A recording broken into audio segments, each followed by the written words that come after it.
Queridos amigos e irmãos, a página do Evangelho de Lucas, que é proclamada neste terceiro domingo de Quaresma, narra o comentário de Jesus a dois fatos de crônica. O primeiro, a revolta de alguns galileus que tinha sido reprimida por Pilatos no sangue. O segundo, o desabamento de uma torre em Jerusalém, que causara 18 vítimas. Dois acontecimentos trágicos bem diversos, um provocado pelo homem, o outro acidental. Segundo a mentalidade do tempo, o povo pensava que a desgraça se tivesse abatido sobre as vítimas por causa de algumas suas culpas graves. Mas Jesus diz: julgais que esses galileus eram maiores pecadores que todos os outros galileus por terem assim sofrido? E aqueles 18 eram mais culpados que todos os outros habitantes?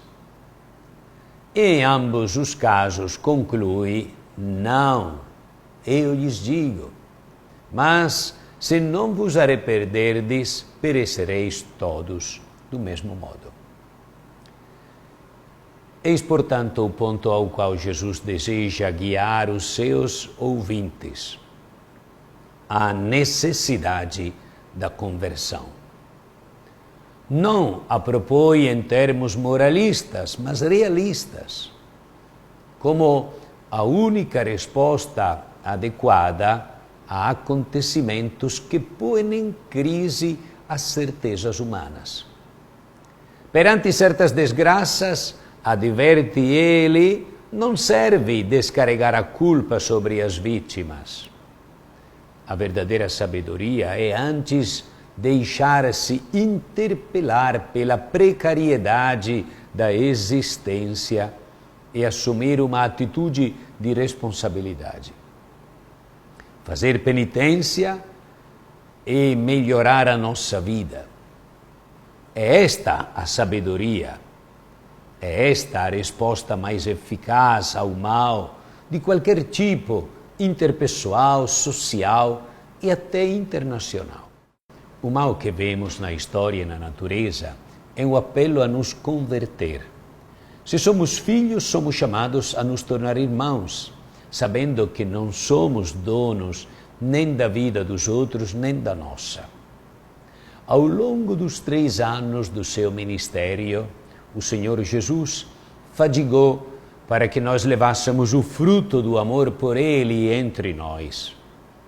Não encontrando o fruto do amor, em lugar de nos destruir, Ele espera que nos convertamos, que possamos atender o seu apelo, pois o risco mais grave que nos ameaça a todos é acabar vivendo uma vida estéril.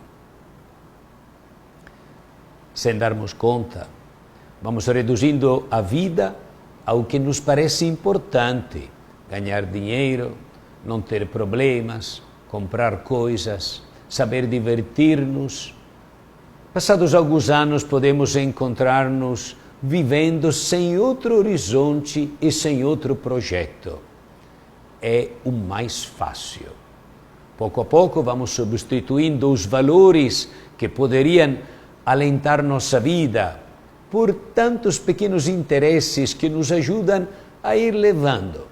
Não é muito, mas nos contentamos com sobreviver sem maiores aspirações. O importante é sentir-nos bem. Confundimos o valioso com o útil, o bom com o que nos apetece, a felicidade com o bem-estar. Sabemos que isso não é tudo, mas procuramos convencer-nos que nos basta. No entanto, não é fácil viver assim, sem compromisso algum, incapazes de assumir nossa vida de maneira mais responsável. A razão última desta insatisfação é profunda.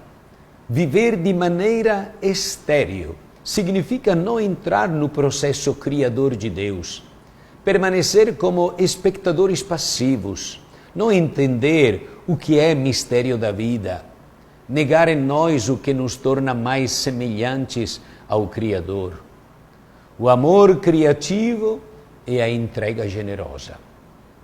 Jesus compara a vida estéril de uma pessoa a uma figueira que não produz frutos. Para que há de ocupar um terreno inutilmente? A pergunta de Jesus é inquietante. Que sentido tem viver ocupando um lugar no conjunto da criação se nossa vida não contribui para construir um mundo melhor? Contentamos-nos por passar esta vida sem torná-la um pouco mais humana?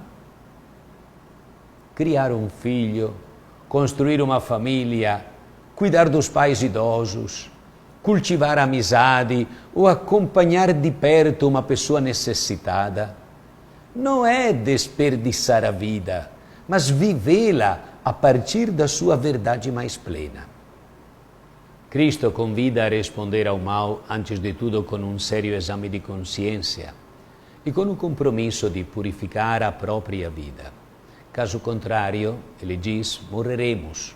Todos morreremos do mesmo modo. De fato, as pessoas e as sociedades que vivem sem nunca se questionarem têm como único destino final a ruína. A conversão, ao contrário, mesmo se não preserva dos problemas e das desventuras, permite enfrentá-los de modo diferente. Antes de tudo, ajuda a prevenir o mal, cortando certas ameaças. E, contudo, permite vencer o mal com o bem, se nem sempre, no plano dos fatos, quer por vezes são independentes da nossa vontade, certamente no plano espiritual, sim. Em síntese, a conversão vence o mal na sua raiz, que é o pecado, mesmo se nem sempre pode evitar as suas consequências. Uma atitude de conversão exige a coragem de reconhecer com sinceridade nosso pecado para comprometer-nos na renovação da própria vida. A tarefa é de todos. Precisamos caminhar para uma sociedade assentada sobre os alicerces novos. É urgente uma mudança de direção.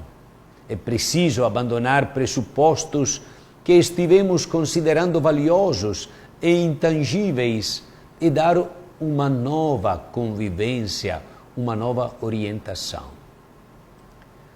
Precisamos aprender a viver de maneira diferente, não de acordo com as regras do jogo que impusemos em nossa sociedade egoísta, mas de acordo com valores novos, ouvindo as aspirações mais profundas do ser humano.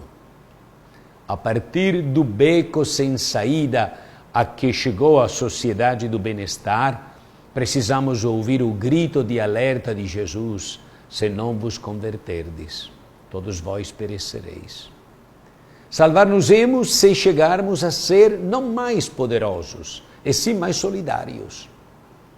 Cresceremos não sendo cada vez mais maiores, e sim estando cada vez mais próximos dos pequenos. Seremos felizes não tendo cada vez mais, e sim compartilhando cada vez melhor.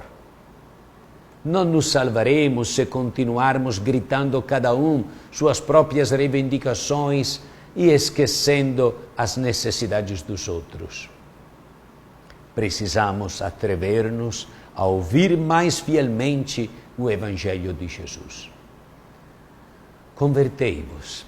Sim, mas eu não roubei. Quantas vezes eu escuto isso? Não matei, eu levo uma vida honesta. Por que deveria eu converter-me? Precisamente. Cristo quer que sejamos diferentes das pessoas que não têm nada para mudar, que se consideram prontas, intocáveis e imóveis. Em nossas famílias precisamos nos educar para o consumo responsável e para a solidariedade. Cientes da situação do próximo e do planeta, nós temos que nos abrir à comunidade, à sociedade, à nação, a toda a humanidade, promovendo a educação para a justiça e a solidariedade, a educação ambiental, na evangelização, na catequese e em todos os níveis.